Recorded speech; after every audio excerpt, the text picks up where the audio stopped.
Okay, so the class is being recorded as usual, and this is me, Dr. Sameh Abdel Jalil, and this is EA300B, and this is our second class, and this is obviously the second semester, like you know. So what is it that we're having on the agenda this morning? We're having a lot. We're doing a bit of theory where we're going to talk about picture books. We're going to unpack obviously the term and talk about scholars who spoke about it and give it uh, prominence. And we're going to also talk about the first representative picture book that we have, which is the Tale of Peter Rabbit. But before we do just that, I would like to ask you about your preparations. I left you last time with the wish and the aim and even the request that you're going to go out of your way and read the picture book, The Tale of Peter Rabbit. Did you do that? Yes, doctor. Yes. Okay, you did. So raise your hands. Let me see Yes, how many doctor. people. Okay, nice. Very good. So lots of people did just that, which is very I mean, I feel very happy that you guys, I know that you're juggling between courses and you may be busy having perhaps less and you started your training and everything. But to find the time and do what we're asking for, this is obviously very delighting. So how much do we know about the tale of Peter Rabbit? Come to the mic and tell us. I wouldn't ask you about your, I mean, a plot summary because it's very small and it's very straightforward. So there is obviously um, there isn't much to talk about. But give me your impressions, especially when we try to kind of have our foundation in literature inform what we see and what we read. Again, the experience is going to be different because this time around it's not a full-fledged novel that we're reading or a play. It's a picture book, which may sound a little bit strange to have a book where there is perhaps for the first time equal we're giving equal focus on the text and also or we're giving focus to the text and also to the picture. So let's talk about it. I know that you may have heard it at one point because it's all over the place. It's a classic, but perhaps reading it this time around would be different because you're English major, you're expected to perhaps analyze, look deeply into things, read between the lines and beyond the lines even. So let's talk about the experience reading the Tale of Peter. Come to the mic and share those insights with me, if any. Mm. Hmm. Yeah, let's start with Joyce. Yes, doctor. To be honest, it was like really interesting because I'm used to like reading regular novels, like the kind of genre that I used to read, like normally fiction, sci-fi, stuff like that. So it was really weird to actually read something like for me, not for my, let's say, younger siblings or family members. So it was something weird, but at the same time enjoyable. And I like the way the pictures were organized, the colors, the way the text was wrapped around the picture, like the focus is on both, like the picture and the text itself. I found that one of them is complementing the other, not like some books, like you can have some pictures, but they're not related too much to the text. But I found that no, the pictures actually enhances the The the experience, experience. reading experience itself. So yeah, Nice. even the colors, the choice of colors, some Did you colors were expect? bright. Let me ask you this question, Julia. Did you at any point feel that this is childish, this is simplistic and infantile, and you even kind of dismissed it as perhaps trash or something? Did you No, no, have those to feelings? be honest, no. I really liked, I enjoyed it from the very beginning until the end. Like, Mm, some children's stories were like very, basic and stuff, but no, I felt that there's a message behind it. Like, actually, you can enjoy it, mhm. Like, I read it in one sitting, not just a little bit, one page, two page, and then came back to it later on. No, I read it all, and I like, when it finished, I'm like, no, where is it? I need more. That's interesting to know. Did you, I mean, also the fact that you have this foundation in, critiquing pieces of work and looking at things that the layman or the laywoman for that woman wouldn't look at or skip. Did you feel that there is depth, that there are messages behind the obvious messages that a child may find? Did you bring your experience, your background, your knowledge to the picture book and you came up with ideas? Yeah, Um, definitely, yeah. doctor. Yeah, definitely. Like some of the ideas, like, okay, there are some certain messages, like, yeah, you need to listen to your mom. You have to stick to, to your atmosphere, not to go on adventures and put yourself in danger and stuff. Like, yeah, these the regular messages. Yes. But you can actually read between the lines, like, yeah, the way the mom was taking care of them, the way she treated him at the end, like, and when he lost his jacket and shoes and stuff, and how, like, okay, he was treated like his name, let's say Peter. His sisters were given like animal names that we always give to our pets and stuff, but he was given a human name, other Mm, than the siblings. Also, mm. the way he stood on two legs instead of four, we're giving him some human characteristics, like some personification kind of thing, and the, What do you normally associate with I mean humanness? I mean, is it valor and courage that you wouldn't find in with animals, for example? This is Yeah, what definitely. that Yeah, definitely.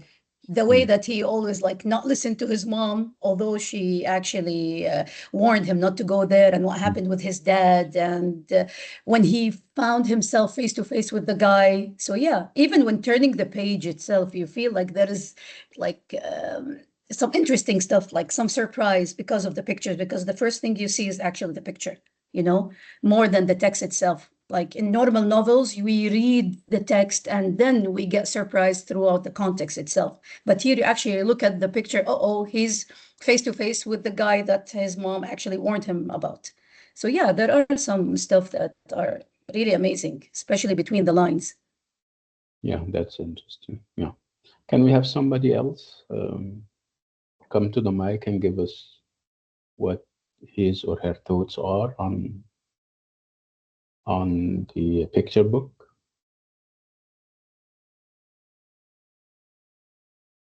Okay. So let's establish the fact that it may seem on the surface simple and simplistic, but far from it, it's very deep, and it's deeper than we may that what meets the eye, as a matter of fact.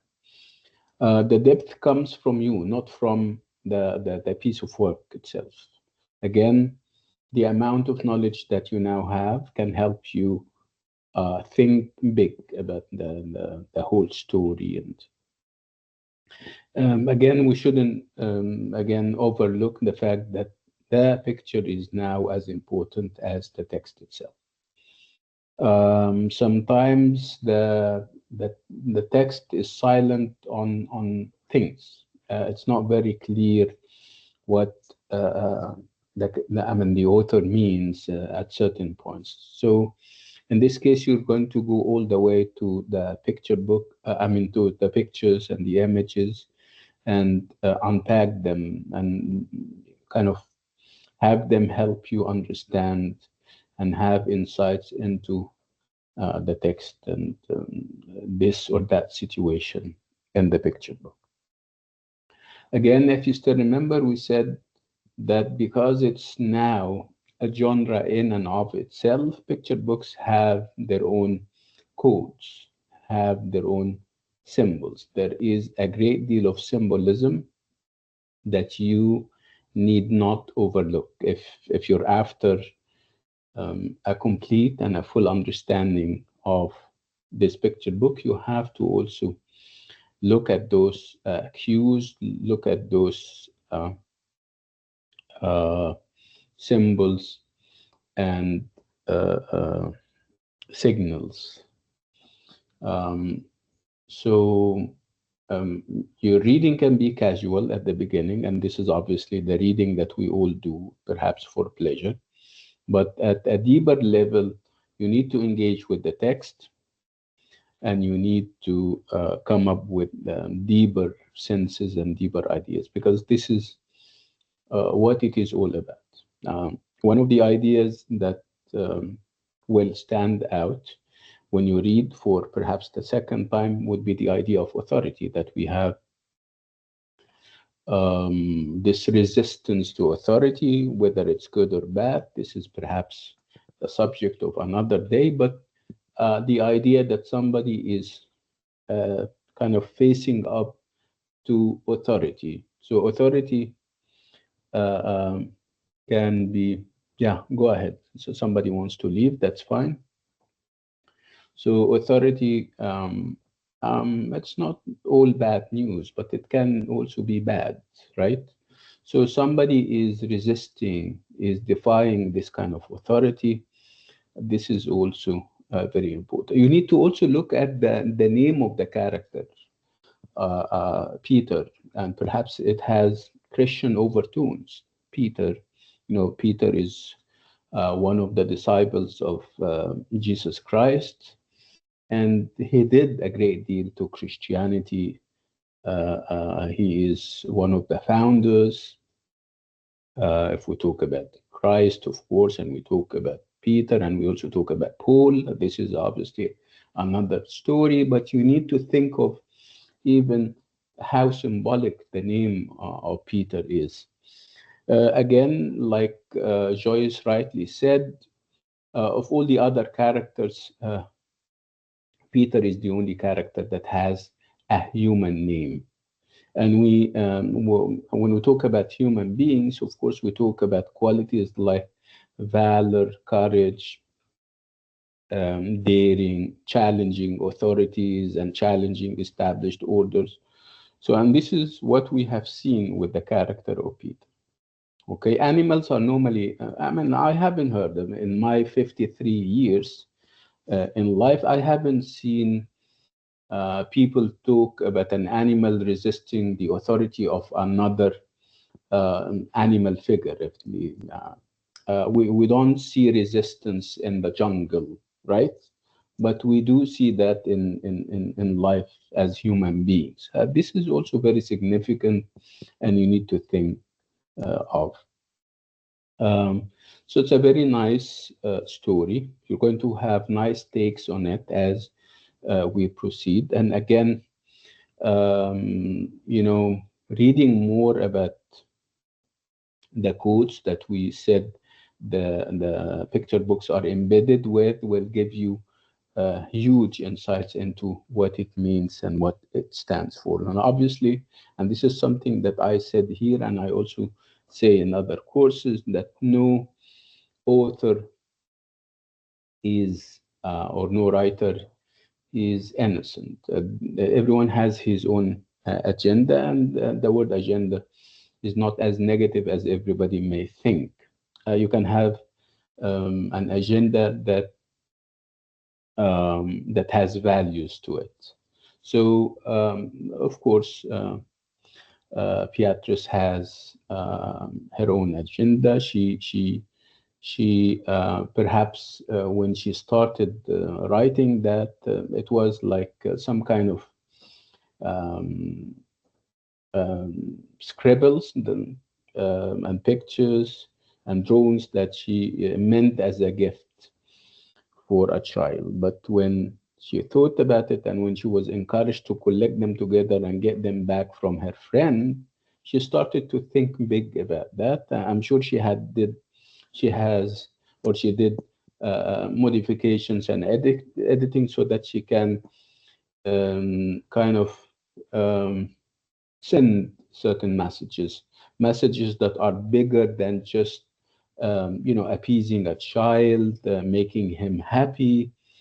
So if it's going to be literature, and this is what she noticed, it has to be big, and big it has always been.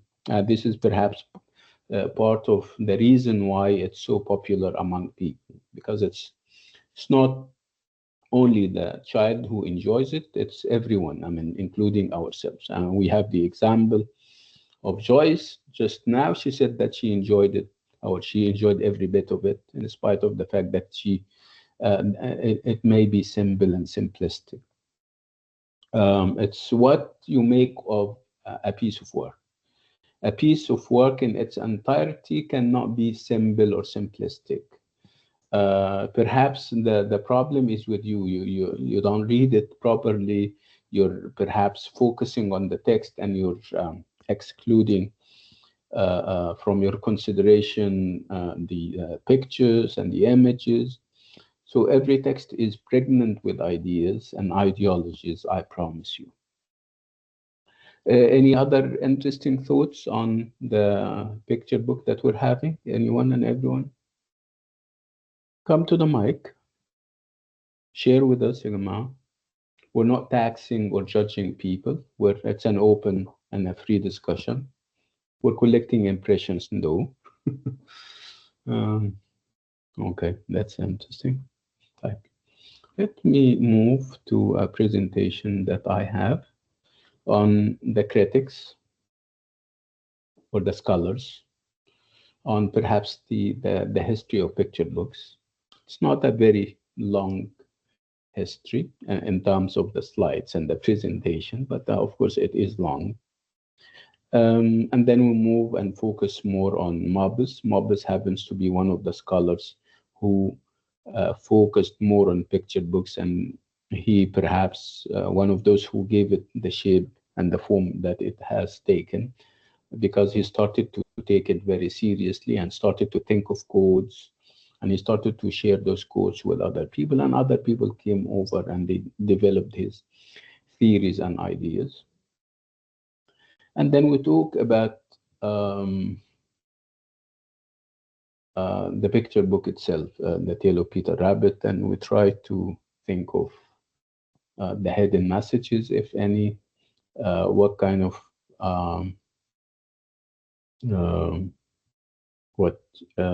if it was written in the shadows of other pieces of work, intimating and coupling other pieces of work, the themes and the ideas that we are likely to take away from the picture book. So let me share what I have.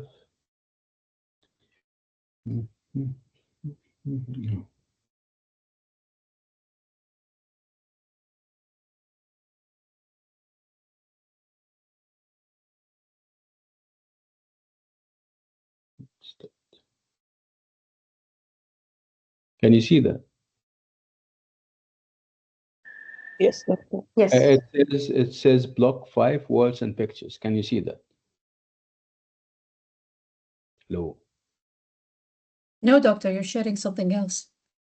I'm sharing something else. Very strange. This is what I'm sharing, right? Very strange. Every day they change the setup for Teams. They keep experimenting, and this is obviously not good enough. Right. How about now? Can you see that? No, Doctor, still the same.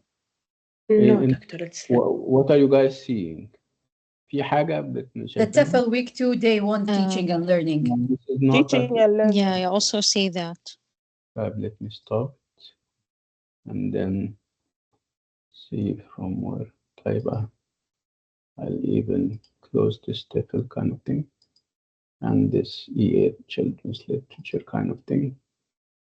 And we are now left with this. Okay.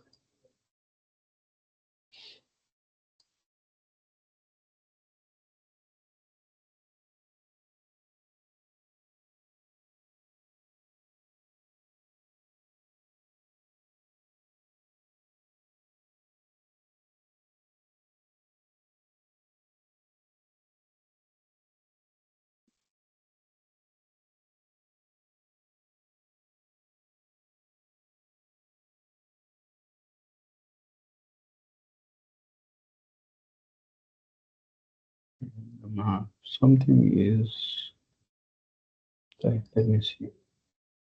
Now, can you see that? Yes, Block yes, 5? doctor. Block 5, Yes, words and doctor. pictures. Yes. Words and pictures. Yes, Oh. doctor. Mm. Slide So this is, block yeah, 5. very good. Alhamdulillah. So this is what we're doing, as I said. So words and pictures, and obviously this is what we are doing. Words and pictures would be referring obviously to the picture books. So we're talking about the tale of Peter Rabbit, which is in the description of one of the critics, a classic in words and pictures. So Peter Rabbit was published in 1902. And obviously, when I say it was published, there is obviously a difference between being published and being written. It was written by Beatrice. What's her first name? I don't know. Beatrice what? Potter. Yes. Beatrice Potter. Yes. And this is the publication house. It was published in 1902. And the reason why I'm stopping here, because it took her some time to kind of market her piece of work, because this was quite new, having a picture book, and grooming it for publication was not. It wasn't, of course, the act was not as popular as having a full-fledged novel, and you go and send it to people, and they sometimes, or for the most part, for the most part, they agree. So Peter Rabbit was published in 1902.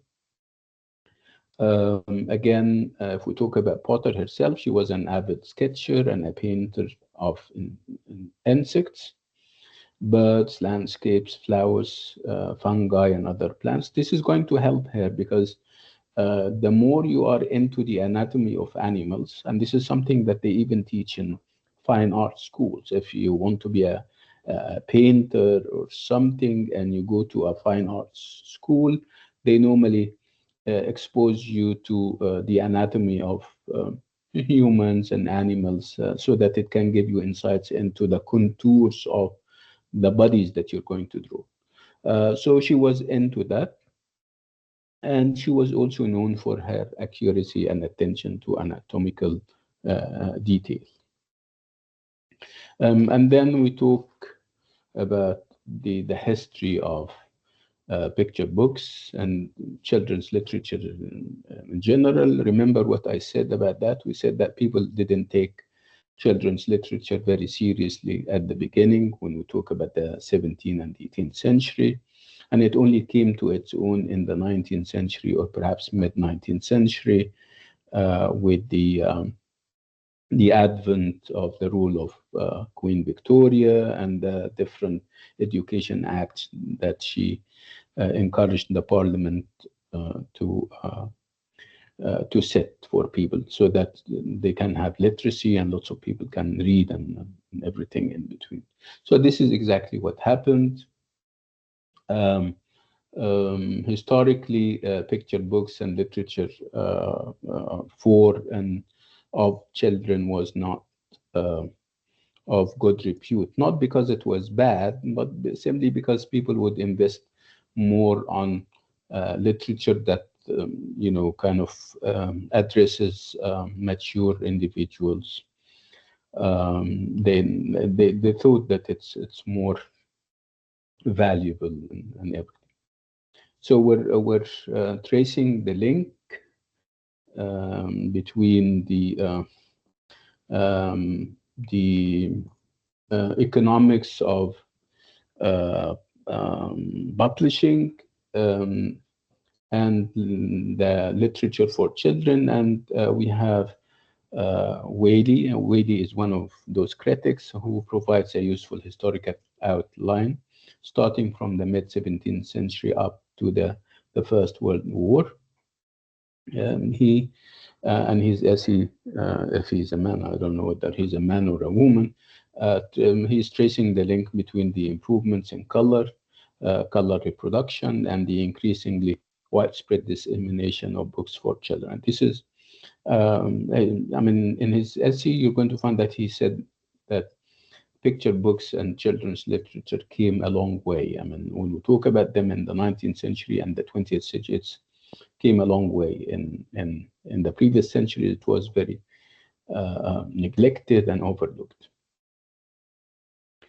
Again, he addresses himself to the idea of production costs and how texts at the time used to cost a lot. So people would focus more on novels and on works that address mature individuals. And of course, they would overlook things that would address children. Children have always been like this, neglected and taken for granted and everything in between. So arguing that the cost of producing such texts was an important factor in the early days, as was the prevailing attitude that books for children were less valuable than those produced for adults. So what are we left with? We're left with, productions of pieces of work for children that seems that would look cheap and also have simplified illustrations that were not appealing enough for people. This was the 17th and the 18th century. Obviously, the 19th century is going, and the 20th century are going to be there. Again, over time, there is going to be improvement in design, and we're going to have artists, investing more energy and starting to take those kinds of works more seriously, and they would involve themselves. And we are going to arrive at a stage where the writer and the illustrator are as important. In the past, the writer would take all the credit, while the illustrator would be marginalized and not given his or her due. This is going to stop. We're going to have illustrators who became as famous as the writers themselves. So rather than being merely seen as providers of supplementary material, because the authors were considered high-minded, and they used to take all the credit.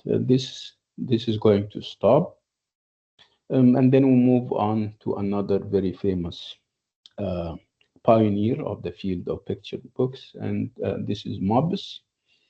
With him, we're going to go all the way to the second half of the 20th century when he operated. And if Willie is about history and the history of the processes and contexts of book production, Mobius focuses on the text itself. What brings value to the text, and obviously, according to Mobius, what brings value to the text is its intrinsic features, whether we're talking about the meaning, the codes, the colors, and everything in between. So Mobius was one of the first to lay out a framework for the analysis of images in children's books. So for the first time, we're hearing somebody talk about analysis. An analysis of what? Analysis of images. So images were looked upon in the past as mere decoration. They were used even by authors for decorative purposes, but this uh, um, stopped, and images started to have significance and to have lives of their own. And we started to have people who are playing along, people like Mobbes, who realized that the images are not as innocent as people may think. Not as innocent means that they are replete with significance and meaning. And he started to kind of to have, some kind of uh, a toolkit, if you like, where every time he analyzes a picture book and focuses on the picture, he kind of uses this or that code. So he is an early contributor to the discipline of visual stylism. He added to this very important discipline that we now have, which is called visual stylistics. Stylistics in the past used to focus on the style of the writer. So style would mean that they focus on the words and the phrases and the sentences, the images and figures of speech, and everything in between. Now, now we're adding to this field of stylistics the idea of visual, and visual has to do with vision, has to do with seeing things. So, and what is it that we're seeing this time around? We're seeing images and pictures that are embedded in the picture book. So he is an early contributor to this field of visual stylistics. And again, this was part of bigger school of literary criticism that we now know as structuralism and semiotics. And so what we have is semiotic analysis. Semiotic means we're looking at symbols, we're looking at codes on the page. So this developed out of structuralism and semiotic analysis into what is often now called the study of multimodality. You may have heard the expression or the term in your language or linguistics classes. You know what multimodality is?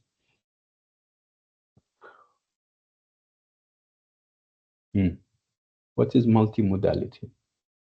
If you would like to unpack the term, that's fine, because it would mean what you think it means. So multi and modal. And modal from mode. So multi means many, and mode means style, way of doing something. So if I say multi, I would mean many, and mode, I have many modes, which means we're looking at many ways, okay, many ways of looking at the work of art. So this is what multimodality is. So instead of focusing entirely and exclusively on the word, we also look at the images, we look at the font, we look at the cover page. This is what we mean by multimodality and multimodal approaches to pieces of work. Does it make sense now? Yes, doctor. Okay, so obviously this is, I wouldn't say a new invention. It has been there, but perhaps it is more active than ever nowadays. Everybody's talking about multimodal approaches to the work of art. Multimodality is now all over the place. All the scholars are engaged in multimodality. I mean, looking at pieces of work and engaging with a text that has pictures, that has a certain way of kind of presenting ideas. So multimodality is part of the efforts of visual stylistics as promoted by Mobbes. So this is what we call multimodality. So what does multimodality mean? It is a close reading of the visual elements of texts in their own right, and of how the visual combines with the words and text to create meaning for readers and viewers. So it is a close read. I wouldn't agree that it is a close reading of the visual elements. No, it would combine and include the visual elements. In the past, like I said, the focus was on the text, its words and its phrases and its sentences. But now we have a new element, which is whatever is visual, even whatever is paratextual. Paratextual means that we don't only focus on images and words, only we even focus on whatever is around the text, and whatever is around the text can be the cover page, can be data about date of publication, place of publication, even if we have a foreword or a preface or an introduction, all those things now count, and all these things are part of what we call multimodal approaches to works.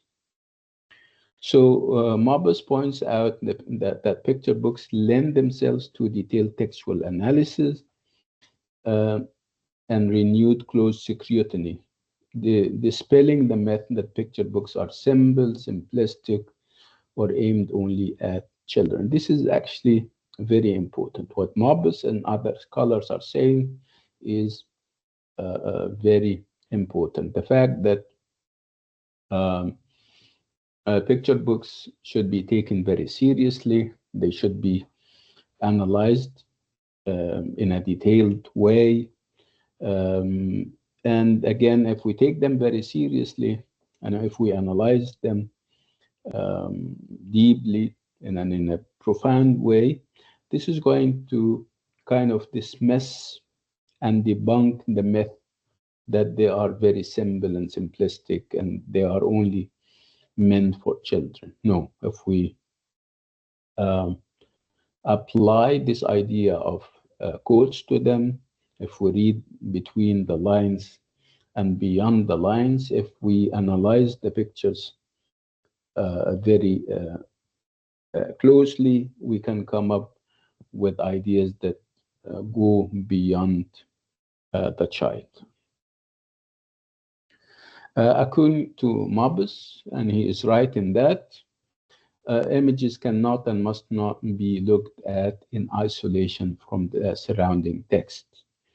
Yeah, this is, I think, logical. If you have a picture book where you have a text on one side and an image, on the other or on the opposite side, obviously, the image should serve the text. Whatever the text stay silent on, the image can explain and clarify. So again, looking at the images in isolation is not helpful. Looking at the text in isolation and forgetting all about the picture is also is not helpful either. He highlights the fact that if we talk about children's books, we need to remember that they have a context, they have a sequence, and the fact that meaning is derived at least partially from their positioning in the text and their interaction with the words. So you need to engage with the text, you need to look at its different aspects, and one very huge and important aspect, of course, would be the image itself, the characters portrayed in the image, if there are characters, the different objects and how they are projected on the page and the images, whether they are far or close, big or small, marginalized on the page or presented in the center. These are all calculations that you have to make as a reader, as a good reader, in order to come up with a full, as much as you can, you need to come up with a full meaning. According to Mobbes, the interpretation of a text is not fixed, which means that um, you can come up with ideas, and when you revisit the text, you can come up with new ideas. It depends on your background. It depends on how well read you are, your experience in life, obviously. And he refers to the idea of allusions and intertextuality, that a picture book is not monolithic, in the sense that it borrows from other texts. There can be references from outside the text, a reference to biblical story. It can be something from a poem by Milton, a myth from Greek mythology. It can have reference to paintings and pictures from other painters. And this is what we normally refer to as intertextuality. So intertextuality is about having a text that borrows from other texts. And obviously there is nothing wrong with that if it's creative. If you're writing a novel or a picture book, but not if you are a researcher. If you're doing a piece of research, you have to kind of acknowledge your sources. In a novel or in a creative piece of work, you don't acknowledge, because you leave that acknowledgement. You leave this discovery to the reader. Part of the enjoyment and the pleasure that the reader gets is from discovering or checking where the poet or the novelist is having his inspiration from.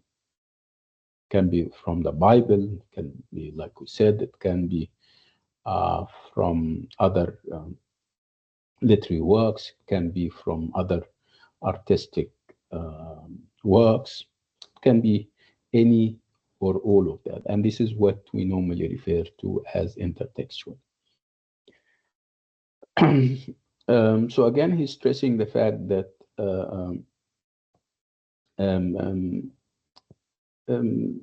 the interpretation and the meaning is up for grabs. If it's about things that are symbolic, even the symbol may shift from one age to another and from one country to another.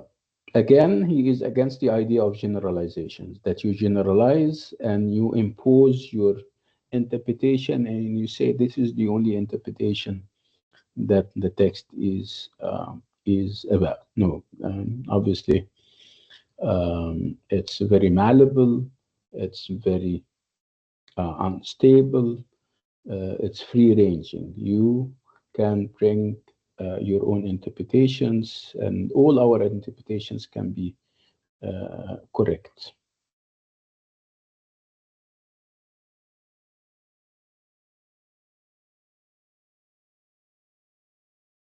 Again, when Mobbes came and when others came, they started to, kind of revive interest in children's literature and picture books, and people and academic disciplines in universities started to take the genre more seriously. And what is interesting about this genre is that it is also multidisciplinary, which means that lots of other people from other departments and disciplines are contributing to it. You'll have historians, you would have teachers of literature and art, you would have language specialists. And then William Mobbes tries to classify different types of visual information encountered in children's books and explain how these can be interpreted when read. So obviously he came up with his own dictionary of you know, clues and signals and codes. Again, that helped a great deal, and it laid the foundations for recent works in the area, particularly in the field of language, visual communication, and semiotics. And again, this is all now comes under the umbrella of what we now call multimodality. And we have examples of just that. So again, we're referring to picture book codes by William Mobbs. Again, the focus with him is on key aspects of images. I mean, he focuses on images, obviously, page design, composition, and he says that all contribute to our understanding of visual narratives. So we now call picture books, and we can also call them visual narratives.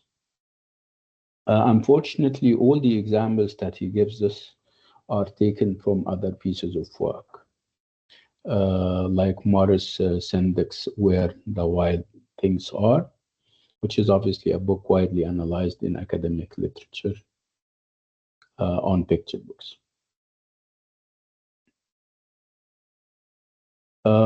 Again, generally, when we talk about Mobbs and his project, as far as analyzing picture books are concerned, we see that he focuses on these areas. He focuses on position and size. He focuses on perspective or point of view, framing, line, and color. So every time you have a picture book and you're analyzing it, you need to look at these different angles. So position and size, perspective, framing, line, and color.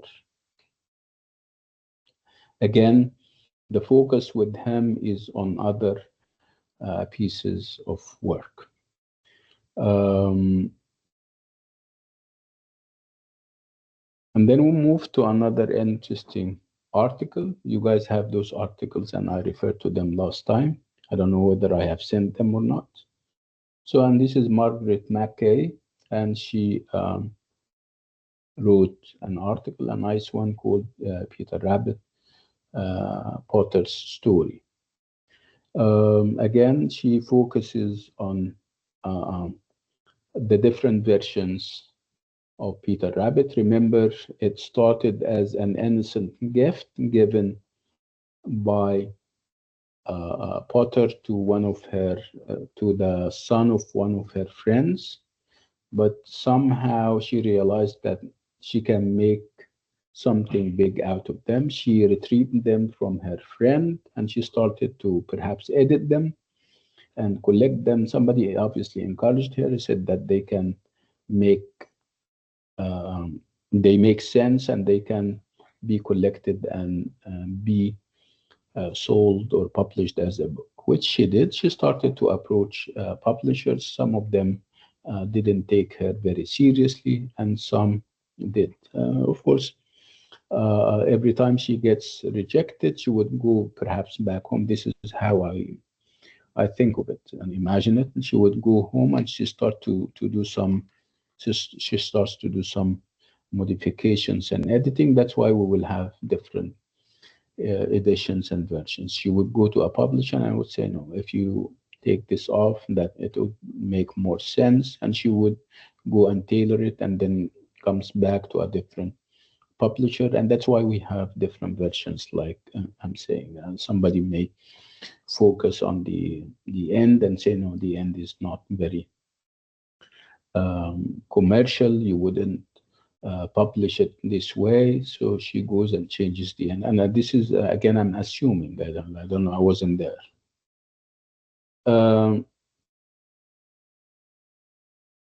So Mackey, or Margaret Mackey, sees picture books as a textual work of art. So it's a work of art because art means something visual. So it's a visual piece of work that is also textual because we have a text. So as you can see, the focus here is even more on the drawings and on the picture rather than on the text. She looks at different aspects of the book, including its quality and how it is reproduced in different editions and versions. She also explores, she uses the Tale of Peter Rabbit as a case study through which she explores the importance of words and illustrations and how when they combine or they work together on the page and along with other elements like design, positioning of words and image, how all of this can contribute towards giving the appeal that they normally give.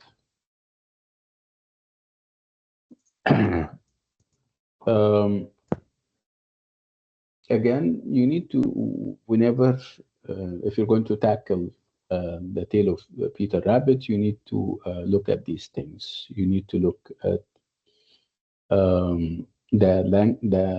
of course, you need, this is going to be part of your analysis. You're going to look at Potter and her language, that look at the pictures and how they are, how the characters and the objects are positioned, the balance between words and illustrations, and also the use of page turns, how smooth, how transitionatory they are, and stuff like that. Again, Mackie is passing a number of judgments on Potter's work, saying that her style is very brisk. Brisk means very fresh, very invigorating and energetic. And she also noticed that Beatrice Potter does not talk down to her younger audience, which means that she doesn't go out of her way and try to talk using a language that the child may understand, which means that she's not taking the child for granted. She's not dealing with the child as a child. She's thinking of the child as perhaps mature and independent. Yeah, you may have a child who has a small body, but it doesn't mean that his mind is also small. This is obviously why she's not talking down to them. She doesn't use very simple and simplistic vocabulary, for example. No, she wants to perhaps educate them. And educating them would be to speak on a level that everybody can understand, but she doesn't have to go down with the language. McKay also believes firmly in the fact that pictures, books are an art form. She pays close attention to the physical characteristics of the book and its internal design. Again, she believes that all of these things would influence the meaning. Again, she does not, overlook the fact that pictures have a narrative purpose and function. Again, she would also highlight how Potter used page turns, and she sees this as evidence of Potter's authorial control, and the fact that she's there. She may not seem there, but she is there. So page turns, according to her, create a pause in action, bring opportunities for suspense and surprise. Mackie also points to debates around issues of gender and morality in Peter Rabbit, and this is big. The fact that there is a great deal of talk about how females are presented and how the male is presented. Females, for the most part, are presented as silent. If we talk about the siblings or the female siblings of Peter, they are docile, they are very obedient, very non-assertive. But if you look at Peter and his adventure. He is obviously outspoken. He is presented as perhaps more muscular because he goes out and embarks on adventure. And there is also talk about the idea of morality. Where do we stand when it comes to the character of Peter? Do we condemn him because he disobeyed his mother, because he challenged authority as represented of by his mother? Are we condoning that? It doesn't seem that we come out of the experience of reading the picture book with clear answers to those questions, whether Beatrice Potter is for this or that. Well, did she mean to present women the way she did, or perhaps she has a different view? Did she mean to present you know, Peter as a figure, as perhaps a freedom fighter, as somebody who is resisting tyrannical authority, wherever this is, whether we're talking about a mom, whether we're talking about Mr. Mac Kruger, or what. And then we move on to another critic by the name of Peter Hollendale, and he wrote a very interesting article, and it's called Aesop in the Shadows.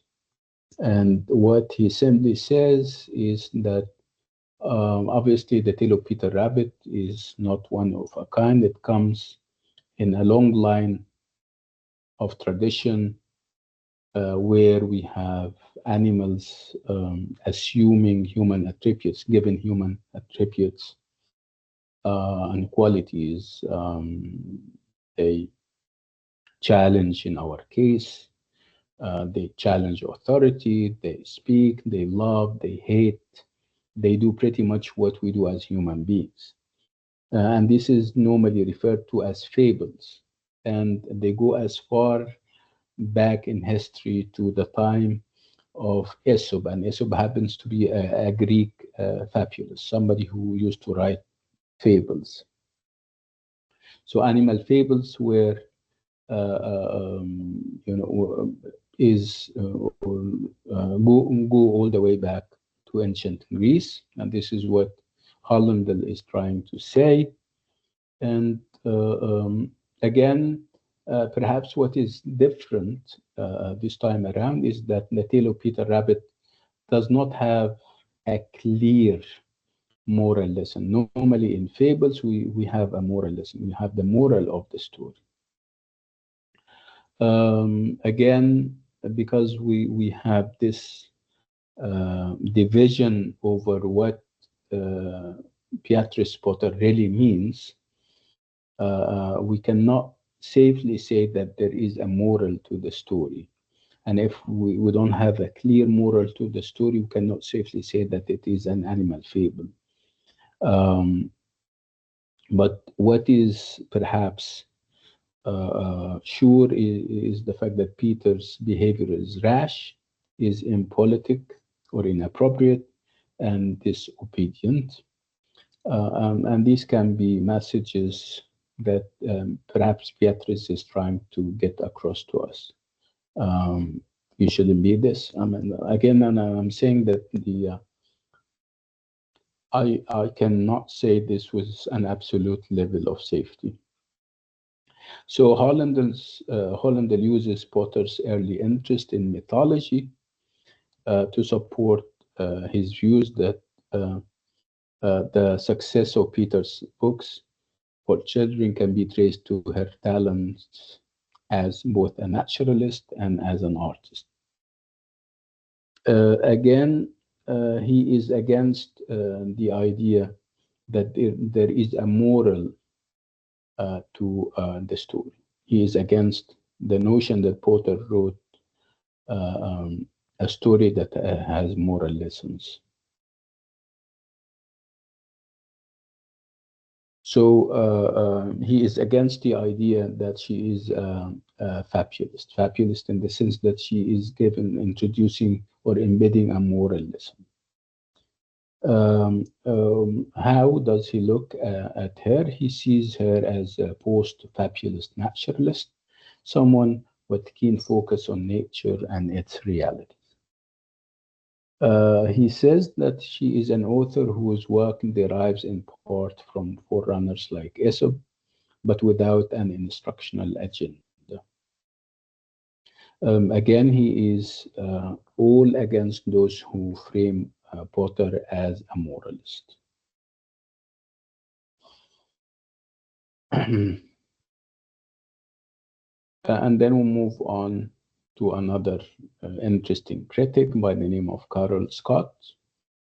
She wrote another interesting article on the Tale of Peter Rabbit, and the title is Perspective and Point of View in the Tale of Peter Rabbit. Again, she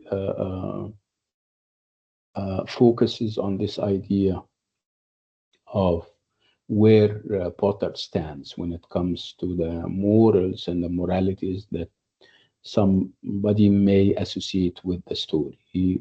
According to Scott, there is this level, high level of ambivalence, moral ambivalence, when it comes to the Tale of Peter Rabbit. You cannot really and safely say that Potter has a moral and an instructional agenda or not. Again, she believes that there is this moral ambivalence. You cannot really know where Potter actually stands. That's why the focus with Scott is more on the text. According to Scott, the readers are encouraged to identify with Peter. This is what she sees. And she also says that Peter is framed as a hero of the tale, whether visually or in words. These are things that I would like you to look at when you revisit the text. I would like you to tell us whether you think that you have your feelings and loyalties with Peter or perhaps with somebody else. Are you made to feel for Peter, to be empathetic and sympathetic towards him, or what? Do you really think, coming out of the experience of reading the picture book, that Peter is drawn or is framed as the hero of the tale, whether you feel that from what you see visually or what you read in the text?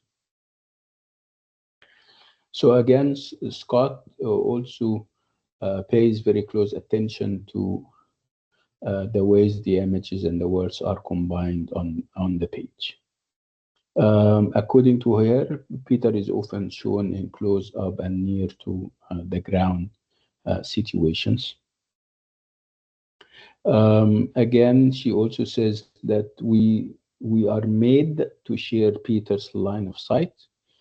And obviously, when we are made to share his line of thought, that would make us perhaps embrace his point of view, and we also cannot help but participate in his predicaments and dilemmas. So it's against those ideas that Scott feels that we are made to identify with Peter, against authority, and obviously this authority is represented by Mr. McRogan. She also, among other things, looks at the narrative point of view as expressed in both the illustrations and the words.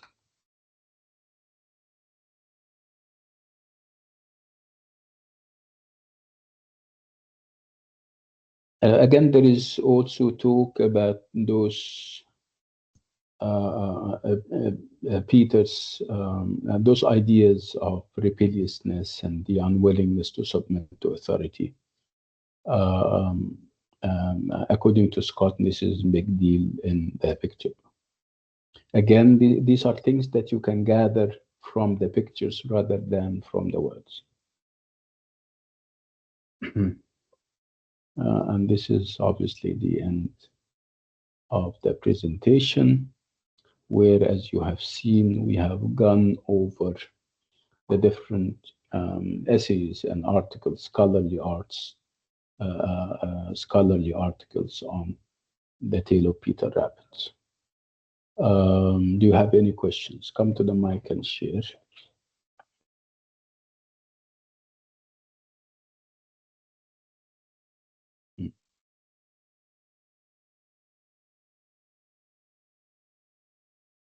Okay, so I'll give you 5 minutes to kind of process what we've been saying, and then when we meet again in 5 minutes, we can talk more about the tale of Peter Rabbit. How about that? Sure, doctor. Well, Dr. Mohsen, I have a question, but it's not related to the subject entirely. But first of all, I'm not Dr. Mohsen, I'm Dr. Sameh. Oh, sorry. Yeah, go ahead, My Yawasam. mistake. If I was referring to the multi-modality in my essay, do I need to provide an explanation or definition for the term? Yeah, of course. I would like you to unpack the term. Yeah, if you try to unpack it, you'll understand it very easily, and you can apply it to any. So we're talking about the word multi, which means many, and modal. Modal is an adjective that comes for the word mode, and mode means way or style of doing something. So multi modes means many modes, many styles, many ways of doing something. So this is the literal meaning of the term. Now let's kind of give it the let's conceptualize it, give it the ideological backing that it now has. The idea would be that we don't limit in our interpretation of a piece of work, whether it is art or literature, we don't limit ourselves to the word. We don't limit ourselves to the phrase or the sentence or the paragraph. So interpretation shouldn't be exclusive to whatever is verbal anymore. We should be more open to other modes of interpretation that would encompass the images, like I said, and other paratextual features. Like I said, with multimodality, we don't even focus only on the image along with the text, of course. No, we focus on whatever is paratextual. Paratextual is whatever surrounds the text. So our experience of the text and our analysis does not start with the word or the picture. It starts way back. It starts with the cover page. It starts with the title and how the title is written and the font that it is written with. Like I said, the biographical notes, if there is dedication that the writer is given to somebody, the date of publication, the place, and all these things are now very important, and they contribute value and they add value to the experience of analysis. So analysis is no longer exclusive to the word or the text. So this is what we mean by multimodality, yeah, Wissam. Did you understand it? Yes, perfectly. But I was asking if I wanted to address the multimodality featured in the story. Yeah. Do I provide a minor explanation for the term? I know what does it mean now. But, Yes. But if I'm asking you, so you assume that I know what I'm talking about, right? Yeah. You go Considering and that you have analyze. a background. Yes. Yes, exactly. But it wouldn't harm or hurt anyone if you kind of provide a definition of the term and then you start analyzing in a multimodal way. Yes, noted. Thank you so much. You're welcome. Okay, so like I said, we'll take a 5-minute break, and then when we come back, we can talk more about the picture book. So I'll see you in 5 minutes, inshallah.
Hello? Can you hear me? Yes, doctor. Okay. Yes, doctor. Yes. So how do you find Yes, the doctor. experience so far? Do you think that you're more likely to go and revisit the picture book and look at it with fresh eyes, perhaps with analysis in mind? Would you do that? Sure, Um, doctor. Definitely. yeah, and I'll Okay. share with you, last time, what did I do? I gave you an overview, and somehow I reproduced this interview in the form of a podcast. It's an AI generated podcast that you're going to love. You're going to love. I would like you to look at or to listen to the podcast. It is inspired by what we did last time, and there is a great deal of talk about Mobus and his codes and what those codes are. It's like an 18-minute kind of endeavor. I tried to send it to you to the WhatsApp a group that we have, but obviously the file is very big. That's why I have to kind of upload it to my YouTube channel and then give you a link. So you're going to like it, inshallah, I'm sure. And it can be very nice food for thought. We can talk more about it, inshallah. I'm expecting you in the masterclass session that we're having. And I think we agreed on the fact that it's going to be on Thursday at 9 a.m., right? The link is now on the website. I'm sorry, on the LMS. What else? Again, I would like you to do two things: to listen to our videos and also listen to the podcast so that you can have fresh ideas that we can perhaps talk about and expand on. And until then, and if you guys don't have any questions, we're going to call it a day. Do you have any questions? No, doctor, thank you. Okay, fine. On this note, The name of the podcast, go ahead. please. Uh, I didn't give it a name yet. It's called Deep Dive or something. It is an AI generated podcast inspired by our videos. It's not available. I have to kind of upload it on my YouTube channel, which means that you'll get it, inshallah, today after I finish from. Doctor, I have a Yes. tiny question, please. I know it's too early to ask such a question, but best to know how to study. Like what kind of questions we can expect for the, let's say, midterm and the stuff. Like what are we supposed to focus on the most? And okay, we understand this and we understand the essays and the critics and everything, but how is the format of the exam and what are we supposed to focus on the most? So when we are studying, so we can, like focus on the stuff that we are supposed to focus on. I don't know if I have a definitive answer for this, but right now we're trying to gather as much information and knowledge as we possibly can. We try to immerse in the material so that if we have questions, whether those questions are objective or subjective, we can answer them. Remember, you'll have your first quiz is going to be objective, which means that you're going to have multiple choice questions. So you need to read as much as you can. You need to read the articles. The articles are obviously very important. You need to engage with the text, of course, and look at those quotes that we're talking about and interpret them. And then we go to the subjective questions in the midterm, where you'll have essays that you have to answer. And typically, the more ideas you have, the more comfortable you are in kind of engaging with the questions and giving your perspective on things.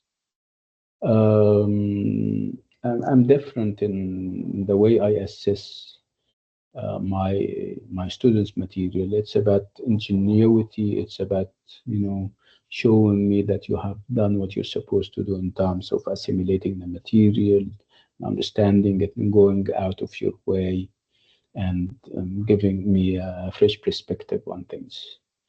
So again, it's whatever we did in previous courses and essays that you need to kind of start and develop, or if we talk about multiple choice style quizzes, it's only one quiz that we have. So this is now as it stands, I need you to focus on the articles, and you try to kind of go to the text and see how far you agree with what the articles are saying about the text. This is what I want you to do for now, at least. Okay, doctor. Thank you so much. You're welcome. Doctor, Yeah, how many weeks of the quiz one? I don't know. We normally do it in quiz in week 4, I think. Let me check on the calendar that I have. Okay. I'll let you know, inshallah. Doctor, one last thing, please. A presentation, this one, can you please send it to us? Absolutely. Yes, I will. Perfect. Thank you. Thank you, Doctor. You're welcome. Yalla Gama. On this note and with this item, we'll come to the end of today's lovely class. I'll see you next week. Actually, I'll see you on Thursday at 9 a.m. for the master class. Yalla. Assalamu alaikum. Bye-bye. Assalamu alaikum. Thank you, Doctor. You're welcome.